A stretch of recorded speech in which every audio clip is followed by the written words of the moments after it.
On February 27, 1933, at around 9 p.m, pedestrians reported the sound of glass breaking near the Reichstag building. Shortly after, fire would engulf the entire building. It would take fire engines many hours to extinguish the flame. This event would be known as the Reichstag Fire. The Reichstag Fire destroyed the debating chambers and gilded dome, the dome that covered the center of the Reichstag building.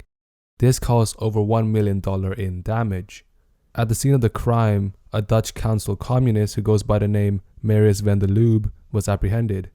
In the eyes of many Germans, it seems like the communists were finally starting their violent uprising. In the weeks leading up to the fire, German policemen and Nazi stormtroopers conducted raids on communist headquarters. From those raids, they would falsely accuse the communists of planning a public attack. Hitler and his Nazi partner would continue that trend by claiming the Reichstag fire was done by a communist, even though there was no concrete evidence supporting that claim at the time. He managed to persuade German President Paul von Hindenburg that the communists were planning a violent uprising and that an emergency legislation was needed. That emergency legislation was the Reichstag Fire Decree, or the Decree of the Reich President for the Protection of People and State. It was implemented one day after the fire. The decree suspended the right to assembly, freedom of speech, freedom of the press, and other constitutional protection, including all restraints on police investigation.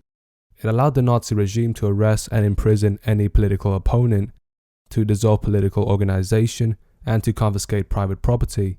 The decree gave the Nazi regime authority to overrule state and local laws and overthrow state and local governments. In one day, the Nazis managed to disassemble free press, political rights, and human rights.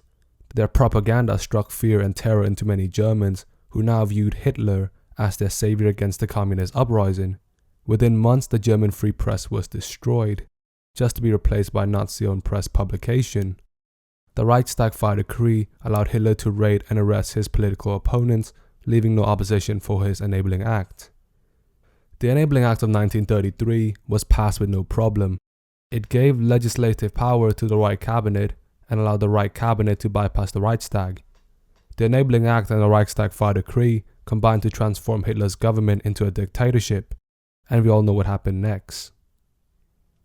The Reichstag Fire is a flashpoint in history, where Adolf Hitler through propaganda took advantage of the public fear of communism in order to gain power.